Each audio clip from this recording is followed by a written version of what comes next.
Hi, today I'm here with Alan K. Rohde, historian, author of two very interesting books, Film Preservation and Film Noir Aficionado. How are you doing today, sir? Oh, if I was having any more fun, I wouldn't know what to do. Thanks for having me on, John. I'm very excited to have you. The information that you provided to Helen Garber for our class was just spot on, perfect. And I've been wanting to talk to you since then, and I know my audience is going to get a lot out of what you have to say. Well, Helen's an old friend, and I've known her for many years, and she and her husband used to come out to my film festival in Palm Springs, which unfortunately, because of the coronavirus, excuse me, I had to postpone from the second week of May, and now I've rescheduled it from the December 3rd to the 6th, and that's the Arthur Lyons Film Noir Festival, Right. our 21st year, and that'll be at the Palm Springs Cultural Center in Palm Springs on December 3rd to the 6th. But Helen's an old and dear friend, and I was certainly glad to help her out with providing her with some film titles for her class. And if everything goes right, I guess she's going to teach it again next year, or the advanced class. Great. That'll be exciting super. too. Yeah, absolutely. Well, Alan, could you give us a little bit of your background and hit what you see as the high points? There's so much. I've been reading your bios and stuff, and I could go on for 20 minutes or so, but what do you think's the high points that everybody needs to know? High points about me? Yes, sir. Well, oh, good grief. Well, I was born in New Jersey, outside New York City, in the 1950s, and I grew up in New Jersey, and I grew up in a film-centric family. My mother's side of the family was kind of like the road company of you can't take it with you, with all these odd characters. Her stepfather, my grandfather, was a composer, musician who came to the United States in 1922, named Alphonse Corelli, and went to Hollywood in the 20s and sold Prohibition whiskey out of his violin case and worked as a composer at Universal Studios and a bit actor and played mood music on silent film sets and so forth. My grandmother was married to a cattle rancher, had a radio show in Hollywood. And so my mother was born in Hollywood in 1922 and was an extra in our gang. So I really grew up steeped in the milieu of the movies and Hollywood and friends of theirs in the business. And both my older brother and I, incessantly watched movies on television and cataloged the movies and who was in them and so on and so forth. And so I took a rather circuitous path to writing about all this stuff. I ended up getting my draft notice, going into the Navy, leaving New Jersey, left New Jersey in like the early 1970s after I graduated from high school. Spent a lot of time on the West Coast in San Diego, forged a career in the Navy, aerospace. After the Navy, was a general manager, traveled all over the world, did a lot of different things, got married, had a family, and then towards the end of my time in the Navy and so forth, I started writing about film. I had always been a writer, both from a business sense and for my own edification. And then I moved up to Los Angeles in, I think, 2001, and someone threw some money at me for a job. So, I let them set the hook, came up to Los Angeles, and got much more involved and got involved with film noir, which I always was passionate about, and was in the ground floor of the forming of the Film Noir Foundation and started hosting movies. And I wrote my first book, I think was published in 06 or 07.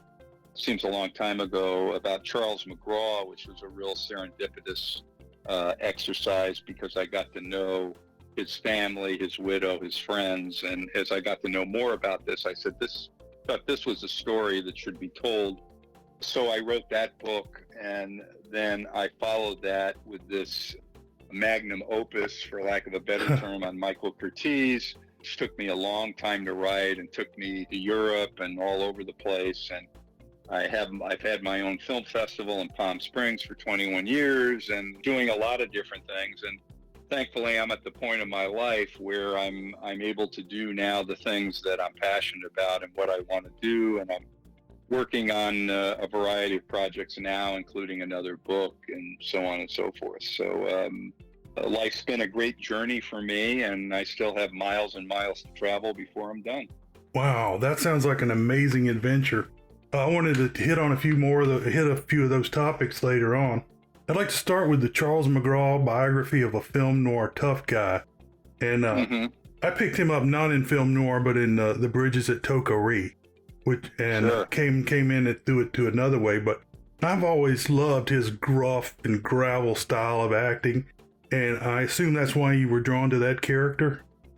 Yeah, I always liked him. He was always distinctive, that jaw and the voice. In fact, his daughter told me at one point that she said, you're frightening my friends. This is when she was a young girl, with that voice. And he said, if it wasn't for the voice, we wouldn't be living here in a nice house on the hill in Studio City with a swimming pool. So don't complain about my voice. But yeah, I always liked McGraw. I remember going to see Spartacus when I was a young kid and being disappointed when Kirk Douglas drowned him in what looked to be a vat of chunky beef soup in the first quarter or first third of the picture, and I was disappointed he had such an abrupt exit. But I always looked for him and so forth, and this was when I was still living in San Diego, and as I did some just some pretty superficial research on him, I found out that his death was very mysterious, and not mysterious, but tragic and kind of ambiguous. He apparently had fallen in a shower and cut his arm and bled to death in 1980. And there wasn't a lot of detail about this. So on my own, I just started doing research about him and so forth. And in those days, and I say in those days, this was what, maybe 20 years ago or something like that. But you had a lot of information because the internet was coming into full flower, and there was a lot of information that now, either due to privacy laws, you can't get a hold of, or they want you to pay for it or so forth. But in those days, there was a lot of access to stuff. And I found out that the house that he passed away in, the mortgage hadn't changed hands since the 1950s. So I deduced, well, the same person that owned that house when he passed away was still living there. Then I got a copy of his death certificate from the LA coroner's office, which I understand you can't do anymore unless you're a member of the immediate family. And when I got a copy of the death certificate, it was signed by the police department, and it was also signed by a woman who was not his wife as a witness. So I thought this was kind of curious. And her name was Mildred Black. So I figured out she was the one that owned the house that he passed away in, and still owned the house. So what I did was I wrote her a letter saying, hey, I'm doing research on Charles McGraw, and I might have said I was writing a book, although that really hadn't taken full, I hadn't really figured that all out yet. And so I wrote her a letter, and I never got a response. So fast forward to, let's see, 1999, I think, 2000, around that time. This was when the American Cinematheque started what they called the annual Festival of Film Noir, which is now Noir City Hollywood, that I co-host and co-program with Eddie Muller. And I went up from San Diego to see that. And I drove by McGraw, this house in Studio City, and it looked like it was like a old-fashioned bungalow in a nice neighborhood, but you could tell this was a house that had been lived in. And it was real late, and I didn't want to just go ringing the doorbell and show up at somebody's house and at like 9 o'clock at night. So the next time I came up with a friend of mine, and I went to the house during the day, and there was some guys working in the yard. So I said, hey, is Miss Black there? And he says, sure. And he goes, Millie. And this nice older lady with a sun visor and shorts comes out. She said, what can I do for you? And I said, my name's Alan Rohde, and I wrote you a letter. And she reached out and grabbed my arm and said, you must be the one that wrote me about Charlie. I've been waiting. I've been hoping you'd show up. Oh, Please wow. come in. And so that was when Mildred Black and the whole Charles McGraw thing opened up for me. And to make a long story short, I became really close to Mildred. In fact, my wife and I became very close to her. And my wife actually became one of her caregivers as she passed away just before the book was published. But I absorbed much more about McGraw's life. I met his daughter. I met a number of people who still knew him, who were still around. One guy in particular was a fellow named Bobby Hoy, H-O-Y, who was a stuntman actor, who I became very close friends with, was just a lovely guy. And Bobby was in shows like The High Chaparral and Stunt Doubles and a lot of TV shows. And he was like Charlie McGraw's little brother. And so as I learned more and more and hung out with these people and scrapbooks and photographs, and I went out to Millie's garage one time to help her clean up, and there was like a wardrobe thing out there. And this was where all McGraw's stuff was there that he had left, because he had left his wife at some point and had moved in with her. And so I looked and I found all of these 16 millimeter films, home movies that his wife and he had shot in the 1950s.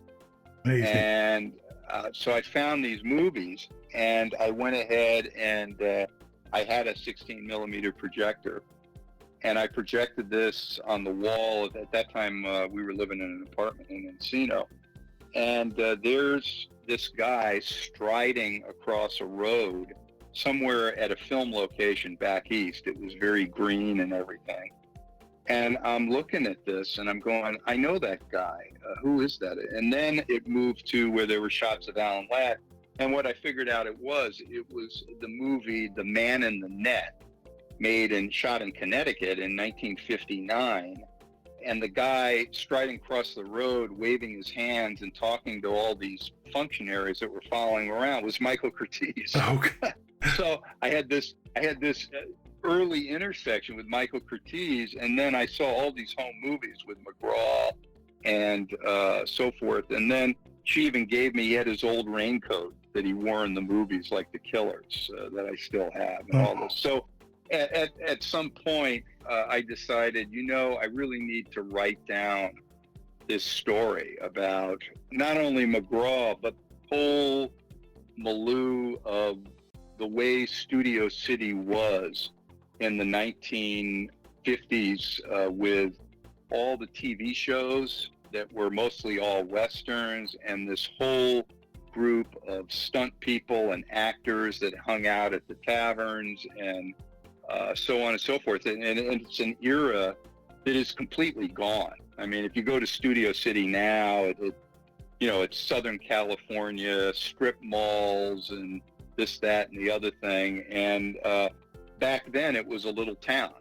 And you knew who the guy was that worked at the 76 station and who drank with the bookies and bar down the street. And I ended up getting to know Dick Martin, Rowan and Martin, because he showed up in one of the home movies because he was a pal of McGraw, because at that time he was a bartender. And McGraw knew a lot of bartenders. Right. So all of this kind of took off. And I always refer to the McGraw book as a moment in serendipity that just kept going on, and it turned into a book, and the book was very well received, and it's still well received. I still get the occasional email or comment from someone. I still get a check twice a year for royalties, but it's nice. That's a great book. Yeah, that's an amazing story. Just to get in there and actually just meet all those people. And I'd actually heard another story, another author, and that was kind of the same thing, but that's not going to happen in 10 years. So you're just very fortunate. Most of the people that most of the people that I met and talked to about McGraw, they're all gone. Right. In fact, the people that I talked to about Michael Curtiz, they're almost all gone. And if I tried to write that book now, and that book took me like 5-6 years to write, but if I tried to write that now, I wouldn't be able to talk to Stu Whitman. I wouldn't be able to talk to Gene Reynolds. I mean, Curtiz died in 1962. So how many years ago was that? Yeah. Over 50 years ago. Right. And most of the people that worked or knew these folks are gone. And so it would have been both of the books that I've written would have been vastly different if I tried to write it nowadays. And, and I think you can see that. I think a lot of the contemporary writing about films and blogging and so forth, I think there's a lot of usefulness to that, and all writing and all like blogging and all this stuff. It's not all created equal. There's a lot of good stuff out there, but there's a lot of stuff that is merely taken from books that has been repeated down through the years. Right. And one of the things that I found out as a writer is that there's no substitute for primary source research. And particularly in writing about Michael Curtiz, where most of the information about him was secondhand anecdotes and stories that have been passed down for years, and a lot of them, the veracity of some of this stuff really wasn't there at all. And I think it's the biographer or the historian or the writer's point of view from a nonfiction perspective is that facts matter, and what really happened mattered. And I've always tried to bring that out in my writing rather than just going and reprinting some anecdote supposedly from the set of Captain Blood in 1935 that has no attribution for any of the quotations attributed to the principals and stuff like that. It's almost like the man who shot Liberty Valance when the rumor becomes the truth. That's exactly. Print the legend. And Curtiz in particular became I referred to him in the prologue of my biography as the anecdotal gift that keeps giving, because there's always Michael Curtiz stories. And I was hosting a screening. UCLA generously let me program 3 months of Curtiz films at the Billy Wilder Theater in Westwood. Nice.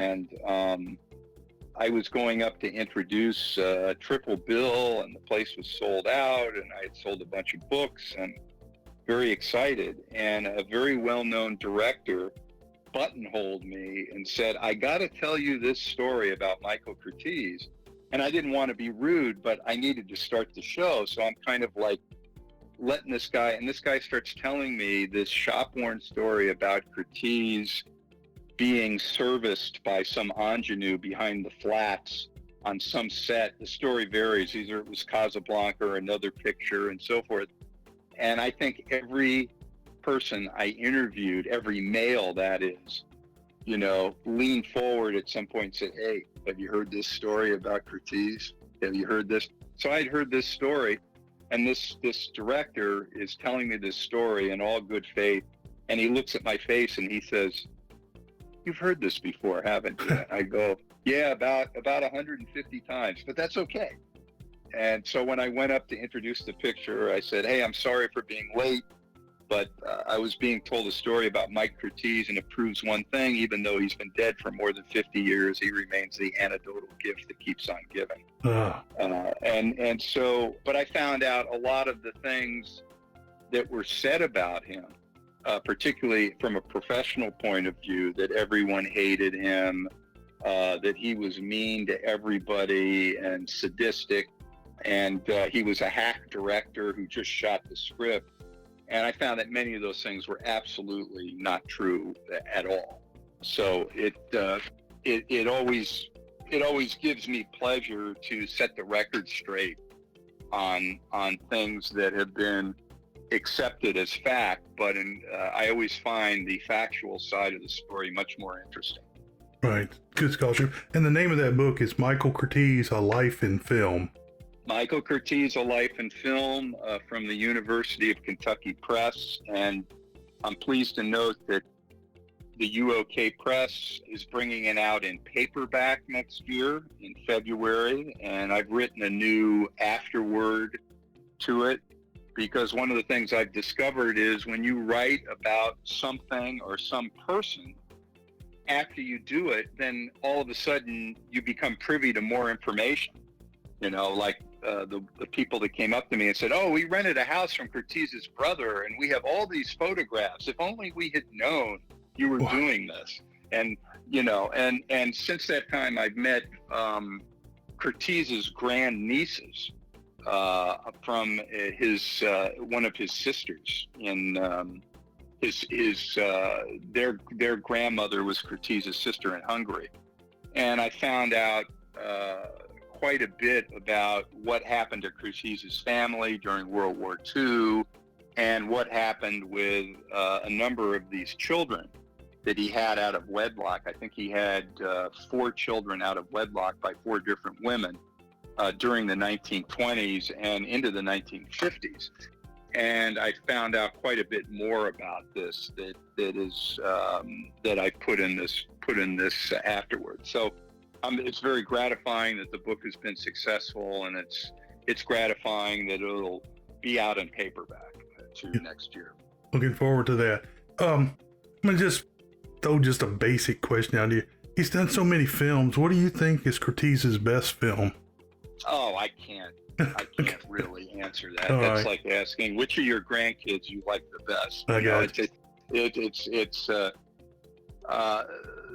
There's, I mean, one of the points I made about Curtiz is that he was relatively unknown and unappreciated, except for writing about him in the context of his broken English and his personality foibles, and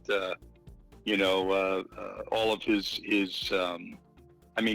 David Niven used "Bring on the Empty Horses," which was a Curtiz directive from Charge of the Light Brigade that Niven was in with Errol Flynn, and used that for the title of his best-selling memoir in 1985.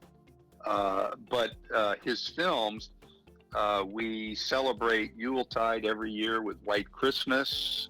We celebrate the 4th of July with Yankee Doodle Dandy. And we fall in love every time we see Casablanca. Yet his work has been venerated for many years and through generations, yet no one really venerated him as a filmmaker. Which I thought was very unjust, particularly when you look at the breadth and depth of his work. Also, I think he went unappreciated because he didn't fit into the round peg, round hole theorem of the auteur theory that really started getting espoused in the late 1950s into the early 1960s. And he also he wasn't around to get interviewed by Richard Schickel and like Raoul Walsh spinning all his stories in front of a rap group of film students about stealing John Barrymore's body and putting it in Errol Flynn's house, and Hitchcock and all this other stuff. So a lot of things in life have to do with timing, and because he died in 1962, he wasn't around to be appreciated. And he was also he liked the public limelight only to publicize his movies and publicize himself so people would see his movies. But because of his all of these kids that he had out of wedlock and everything, nobody really knew about any of this stuff. And he didn't want anybody to know about his life and times and so forth. So he kept a low profile, and he wanted people to, write about his movie sets that had a sign that said, Curtiz spoken here and all this other stuff. And he wanted people to talk about him only in relation to his movies, not his personal life. Let's see. I was making sure I'm understanding this right. he made some of the greatest films ever, easily. Some of the ones you've named, The Adventures of Robin Hood, 1938, The Breaking Point, 1950. But he took whatever, like Little Big Shot and the Comancheros, 1961.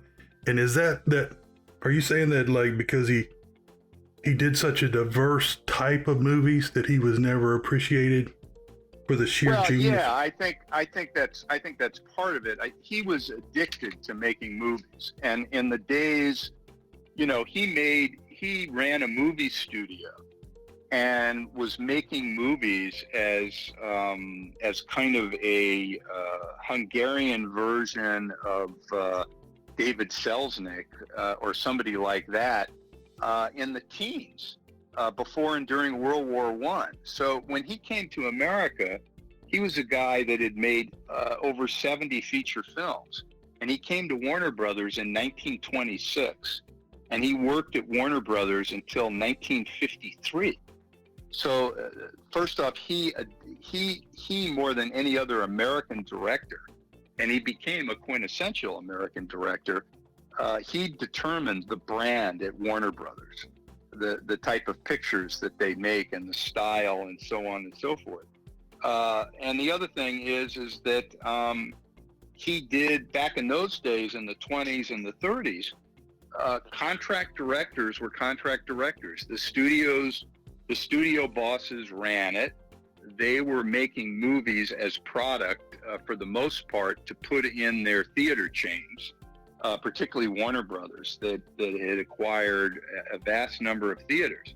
So in like I think the mid 30s, he was making 6 movies a year. Yeah, so he did what he was told, but as he became more successful, and particularly in the late 30s, when he really hit the big time, first with Captain Blood, Light Brigade, Angels with Dirty Faces, Four Daughters, and he started getting nominated with Academy Awards. As he moved into the 40s, he did have more authority to, with the exception of the stars, he would had his favorite character actors. He would populate the film, cast it. He rewrote, he added scenes, he rewrote scripts. And this was kind of the interesting thing to find out. His relationship, particularly with Hal Wallace and Jack Warner. Curtiz was always trying to make movies he considered his, but it was really their movies. And he thought they were his. So there was this constant, particularly in the early 30s, as Wallace's star rose and he became the uber producer at Warner Brothers and had this incredible run of success. And Curtiz was there making Wallace's most important pictures. And Wallace was trying to bend him to his will, and Curtiz was not bendable. He would say, I'll shoot the script, I'll do whatever you say, and then he'd go down to the set and do whatever he wanted, or a location. And the vituperative memos from Wallace that I reprinted, I quoted from them copiously in my book. He finally, and the ironic thing was he and Wallace became very close friends. Very close friends. And Wallace always resented the fact that when, towards the end of Wallace's life in the 70s, as his career wound down and he was being interviewed at, AFI seminars and so on and so forth, that everyone was talking about Hitchcock and Wellman and Willie Wyler. And he said, what do you mean? Curtiz is the great director. He belongs with all of them. So their legacies, the two of them, Hal Wallace and Curtiz's legacies, were intricately tied together. And Wallace always went out of his way to make sure that Curtiz got his due, or tried to. But Curtiz was very much his own man, and he finally had to accept a certain amount of supervision and a certain amount of control under Wallace and Warner. But he also, as his pictures continued to make money, he became really the cash cow at Warner Brothers. So he had an increasingly amount of authority, and he ended up getting his own production company at Warner Brothers, I believe in 47. which I chronicle in my book, which was definitely his due, but the timing, again, timing is everything. The post-war box office swoon, the advent of television, and the antitrust suit from the government against the Big Five studios, forcing them to divest their theater chains. It was not a good time for Curtiz to start a movie production company. And add to it that he was working with Jack Warner, who never, I think Jack Warner could squeeze a nickel hard enough to make the Buffalo Cube.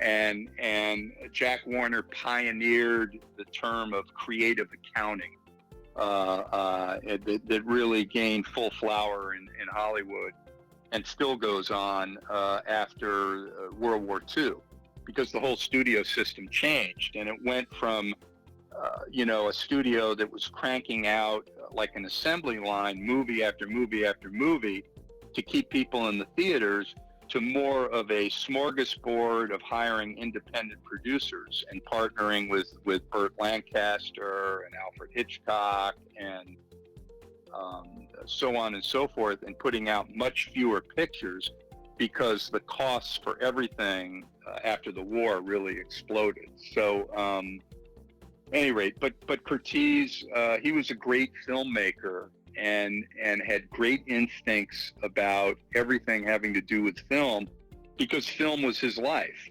And he was content to subordinate himself ultimately to the Jack Warners and the Hal Wallaces and the Daryl Zanucks, as long as he was allowed to continue to make movies.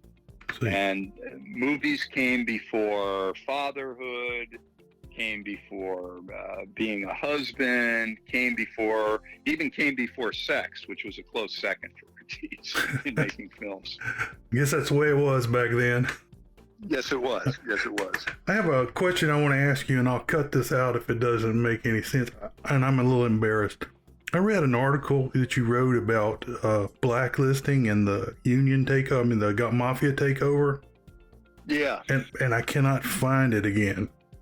But can I ask you a question to speak about that, even though... Yeah, you can ask me anything you want. Okay. That's fine. Well, yeah. On the article, which has to do with the Film Noir Foundation. Was that the article in the Noir City magazine about the Chicago way, about how the gangsters took over the IATSE during the 30s and started shaking down the... Yeah, sure. Okay. Could you tell us a little bit about your article on...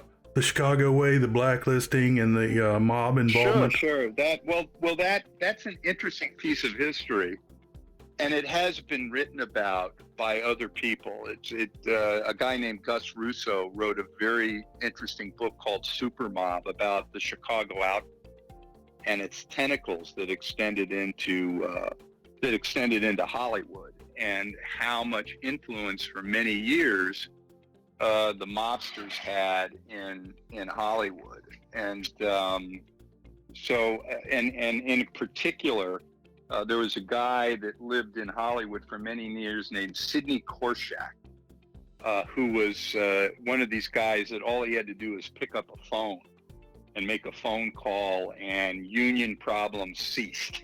Uh-huh. And how the mob got into Hollywood. First off, Los Angeles had during the 20s and the 30s was a totally corrupt town.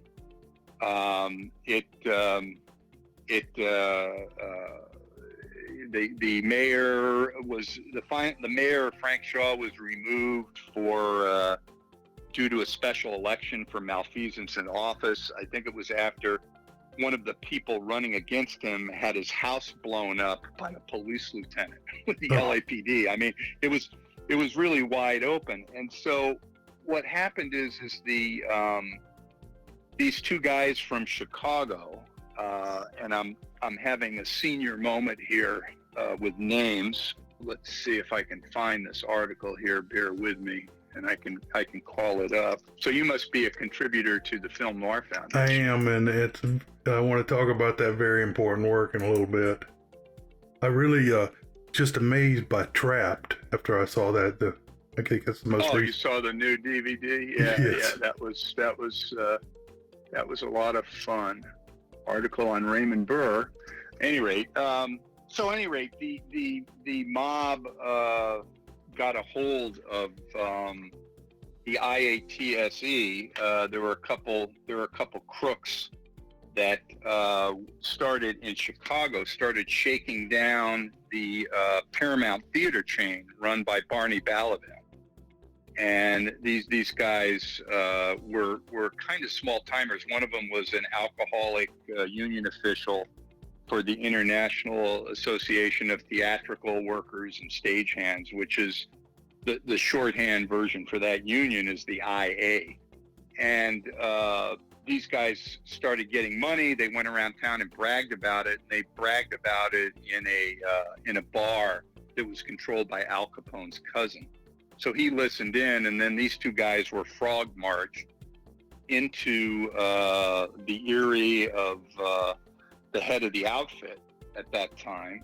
And basically, organized crime went ahead, and when the IATSE had their international convention, they sent all these gunmen and people like Meyer Lansky and Dutch Schultz, all these people, and basically put their own creatures in charge of the union. And so when these guys came to Hollywood, they took over the locals and everything, and they started shaking down the studios for labor peace. And the studios, when this whole thing unraveled, people like Harry Warner and L.B. Mayer portrayed themselves as victims. But really what they were doing was buying labor peace, because if they paid off the gangsters and, delivering them suitcases of hundreds of thousands of dollars, they didn't have to pay their employees nearly as much money. So they were really buying labor peace and saving money. And inevitably, the whole thing became unraveled. The two frontmen ended up going to jail. And then one of them got angry and rolled over, testified against, the boys in the back room, so to speak, in Chicago. And they were all convicted and went to federal prison in 1940s, in the late 40s, early 40s, I think, 43 around that time, including, Johnny Rosselli and Cherry Nose, this guy, all these Italian gangsters with nicknames. And they all went to prison, and as it turned out, they all got out early due to a lot of circumstantial evidence that the Attorney General and President Truman were imposed upon or bribed to let them go. And Truman, by the way, despite his stellar historical reputation of the buck stops here and everything, President Truman was a product of the corrupt Pendergast machine in Kansas City, Missouri, and used to be a bag man and would pick up money in whorehouses and shake down money and so forth. And he was, I believe, he was reached out to and made an accommodation in this case while he was president. So it's a really interesting story on how the gangsters got control of the key union in Hollywood, and it's called the Payola scandal. And it's a piece of history because when these people went to jail, the union was taken over by anti-red, very reactionary elements. And this is when the red baiting started, and people had to be cleared in order to work at the studios and so forth. And a lot of this red baiting, I discovered, started when the gangsters were in control of the unions, and when liberals started pointing out that they were ripping off the membership and using strong-arm tactics. They accused their critics of being reds and being disloyal and so on and so forth. And you see these same tactics have permeated the body politic going into the 50s with the blacklist and so on and so forth. So it's an interesting circuitous route of how gangsters ended up really fomenting a lot of the blacklist stuff, or certainly laying the groundwork for it during the 20s and 30s in Hollywood. And then it became, after World War II and into the 1950s, the blacklist really permeated the entertainment field.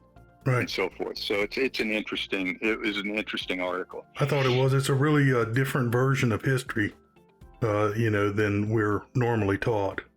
Well, that's true, and there's a lot of history out there that has either gone underreported, or perhaps the conclusions that I draw from it are a little different. But I always try to draw conclusions based on facts, right. and what happened to the unions, and how the gangsters got control of the union, and how they were shaking down the studio bosses Harry Warner was buying them vacation tickets and to go to Europe and to go to all these different places. So there was certainly a willingness on the part of the studio heads to acquiesce and wink at this thing, because paying off the gangsters was saving them money. Right, the money wasn't coming out of their pockets. No, and these guys, the studio bosses, they really cared about making movies. They weren't lawyers in three-piece suits from Ivy League college that grew up looking at Excel spreadsheets and figuring out, focus groups and testing everything the way it is now. They went with their gut and they risked all, but they were this type of people that came up with their bootstraps. Sam Goldwyn was a glove salesman. Louis B. Mayer sold junk.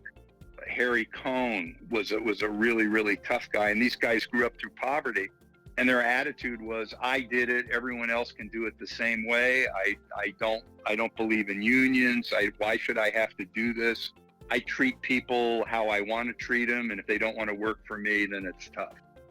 And certainly this is a real Philistine type attitude to take, but that was how it was. That's how these guys were. And when anybody wonders why the movie industry in Hollywood is so permeated with unions for everything, all you need to do is go back and look at history. It was because of the way that employees were exploited and treated that we ended up with all these unions here. So for every action, there's a reaction.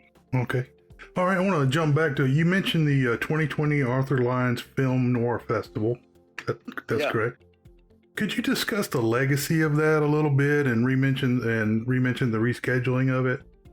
Sure. Arthur Lyons was a friend of mine. Arthur was a writer who came up with a very unusual protagonist in his detective mystery novels named Jacob Asch, A-S-C-H. And he was a Jewish Philip Marlowe in contemporary times. This is back in the 70s and 80s when Arthur wrote these books. And Arthur was a really, really top writer. And he would have writers' conferences in Palm Springs, and he had Mickey Spillane and a lot of detective fiction novels. And of course, this bled into film noir. So he started the Palm Springs Film Noir Festival back in 2000. And I got involved with Arthur at, I believe, 2002. We became friends. I started helping him with guests. I started doing some of the interviews with people like Mala Powers and the old timers that that Arthur would invite. Jane Russell. I mean, we would have people like Tony Curtiz, Jane Russell, Powers, Kevin McCarthy. And I got to know Mickey Spillane because he was a friend of Art's and he'd be there every year. So it grew from a very small festival, and Art would show like VHS tapes and anything that was, he could cut corners on the budget because he didn't have a lot of money. And in fact, Arthur wrote a book called Death on the Cheap about the lost world of B Noir. That's a really good book that is still in print, by the way. Okay. And so at any rate, I became friends with Arthur, was helping him with the festival. And then Arthur passed away unexpectedly in 2008. And the Supple family, who owned the Camelot Theaters, asked me to take over production of the festival. And so since 2008, I've been the producer and the host, and I've gotten the guests there and programmed the films, and I have people like Eddie Muller and Foster Hirsch join me, and I've had all kinds of celebrities, writers, different people there, from Anne Jeffries, Ernest Borgnine, Marcia Hunt, Norman Lloyd. I've had Norman there twice, who's like the living oracle of old Hollywood. He's going to be 105 this year, 106. It's incredible. That's very impressive. Yeah, you have lunch with Norman, and he can talk about working with Orson Welles on stage when Orson was in his 20s, and working with Charlie Chaplin, and being Hitchcock's the associate producer and producer of the Alfred Hitchcock Presents show. He's just phenomenal. He's phenomenal. He's still all there. And so I've had people like that, and I've been showing more contemporary movies like Miller's Crossing. I had John Polito there, who was just fantastic, and all kinds of people. So the festival through the years has grown to become really an international event, very well attended and really fabulous. So this year, I usually have it the second week of May to coincide with Mother's Day. I always have Mother's Day on Sunday and show something appropriate, like Boris Karloff digging up cadavers in The Body Snatcher on Mother's Day. And I had Boris's daughter, Sarah, there, and we had a great time. And she brought in home movies from her childhood and her father's last interview, and really delightful. So I've rescheduled the festival with the Palm Springs Cultural Center, and we're going to put the festival on in Palm Springs on December 3rd through the 6th.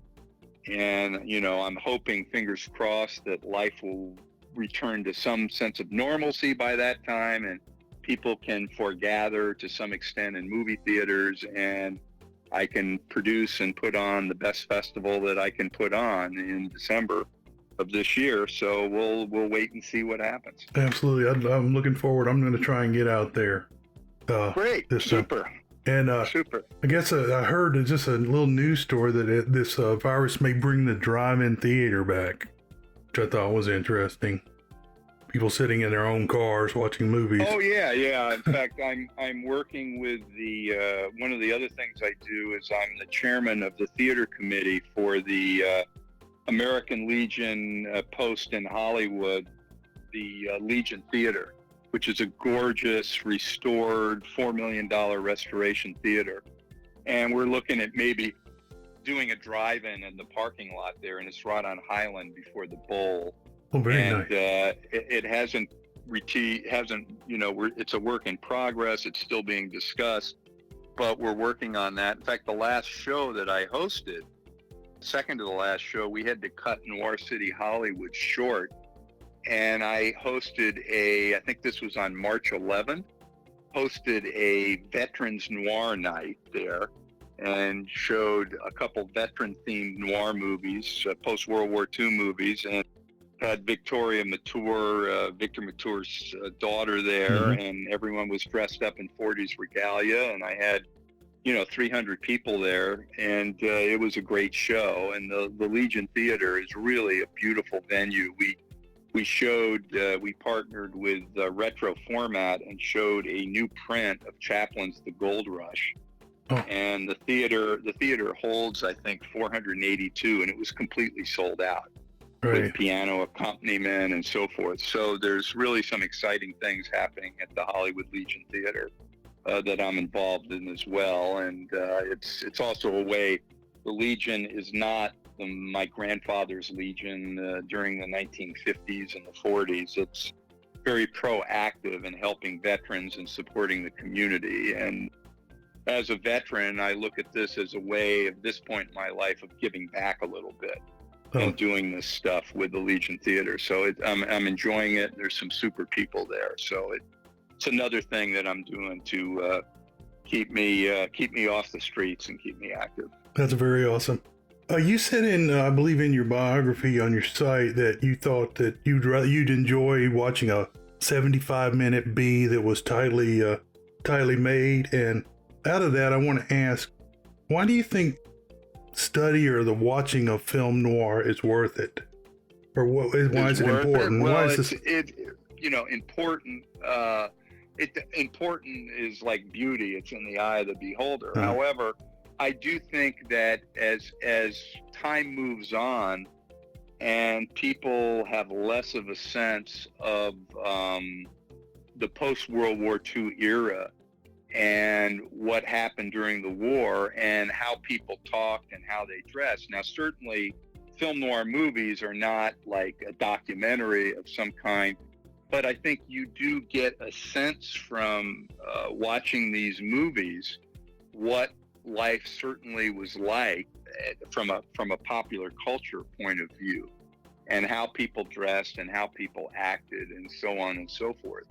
And I think it does give you a sense of where the country was. I mean, after World War II, from an entertainment perspective, remember during the war, people were watching Andy Hardy movies, and they were watching John Hall and Maria Montez and Turin Bay, dressed up as, saving Baghdad from the Mongols, and Ali Baba and the 40 Thieves, and the Sherlock Holmes and the Universal horror movies and so forth. But after World War II, the country really changed from a cultural perspective.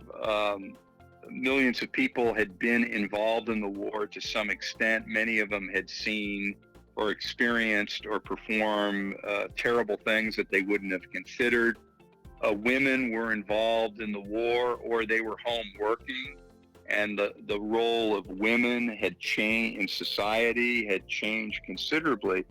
So I think after World War II, in addition to the pop culture, I think Hollywood and the movies kind of grew up.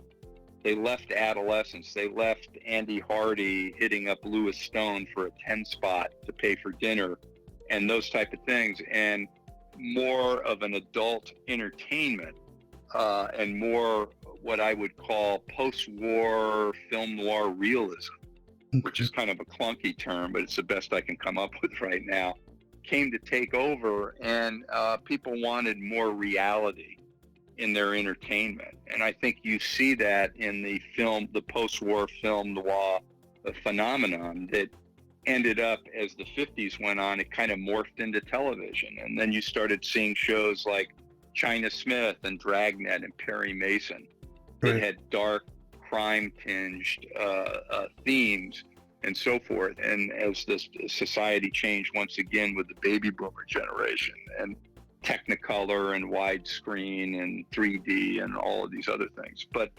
I think film noir also gives you a sense of tight storytelling and story writing where, if you wanted to indicate as a plot point that these two adults were having a sexual relationship outside of marriage or outside of their marriages, that it couldn't be just out in the open with two of them jumping into bed. It had to be suggested, because the censorship of the production control authorities of the Motion Picture Association of America, they were still married to a censorship code that they had created and chained themselves to in the early 1930s.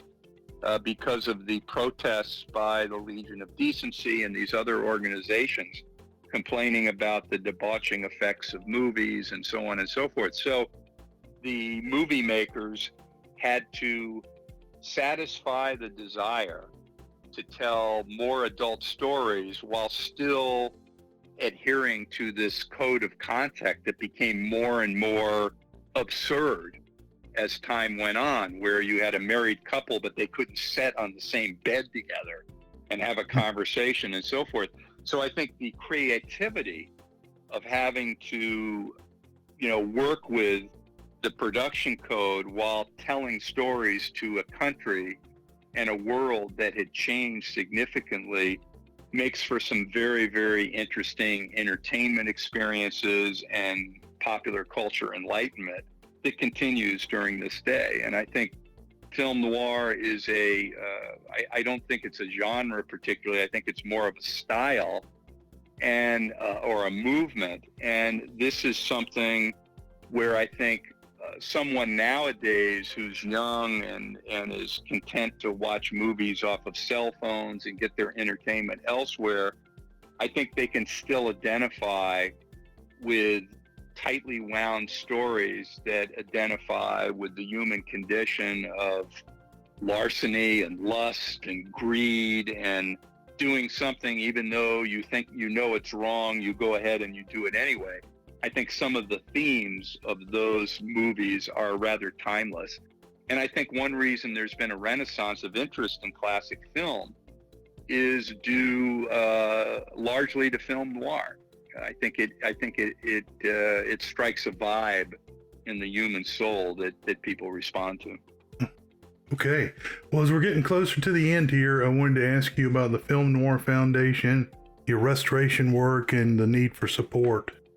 You could. Well, the Film Noir Foundation was founded by Eddie Muller, who's the president, and Eddie now has the Noir Alley show on Turner Classic Movies on the weekends, and this Film Noir Foundation really started around Eddie's kitchen table when we found we couldn't find the movies for the Noir City Festival in San Francisco, and the studios didn't have prints of movies that we had seen on TV for years. And as it turned out, a lot of these movies had fallen between the cracks, prints were not available, and so on and so forth. And now with film being overtaken by digital DCPs, Blu-rays, and so forth, there's still a lot of films that have not been digitally preserved and so forth. So what the Film Noir Foundation, our mandate is to rescue America's noir heritage. And we're really a grassroots organization because after the bills get paid, we raise money with our festivals that are now in 7 different cities, and with our merchandise, T-shirts, cups, books, our online magazine that we put into an annual every year. And that money goes to restoring and preserving films. And we have without trying to brag here, I think we have an amazing track record. If you look at the Film Noir Foundation website, we have preserved a number of films that otherwise would be lost, and these are full restorations. And we've also had funded the striking of prints of many films that the studios own but didn't have prints available. And of course you have to wrap your brain around the Film Noir Foundation funding a major studio's prints so they can now charge us money to show their prints. That takes that certainly you have to swallow hard a couple times I guess to so. do that. But we've formed partnerships with the studios. They've been very supportive of our work, and we've now been able to bring several of the films that we have preserved. We've now brought them out on Blu-ray and DVD because, let's face it, not every city has a Noir City Festival that shows up every year. Right. So we've been able to make these films we've preserved, such as you mentioned Trapped earlier, Trapped, Woman on the Run, Too Late for Tears, The Man Who Cheated Himself. We brought these out with our partners at Flicker Alley that do a super job. And we've also managed to bring these out with, what I would call, for lack of a better term, the Criterion treatment, where a booklet is written and we have a special featurette about the making of the movie and the history behind it, or a featurette about the filmmaker. In the case of our latest release on Trapped, we did a documentary on Richard Flesher with Mark Flesher, his son, who's just a wonderful raconteur and a filmmaker and a producer in his own right, discussing his father.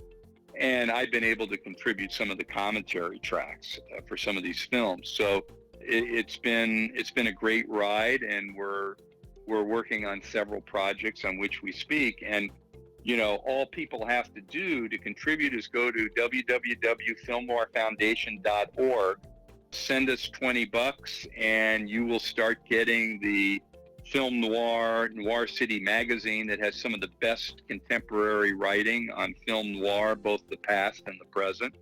And that's delivered via PDF and an email. And then there's levels of contributions. But, we're really a grassroots organization, and we've gotten our money from people who believe in what we're doing and who like watching classic film noir and film noir movies and like reading our material and stuff. So I encourage all of your listeners to go to the Film Noir Foundation website, see what we have to offer, and send the money in, because the money does go directly to preserving film. And the people who buy the tickets to our film festivals and buy our gear and everything, trust me, Eddie Muller and I are not being personally enriched by any of this. It's going to preserve the films. And so it's something that I've been associated with for a long time, and something I'm very proud of. And the work continues.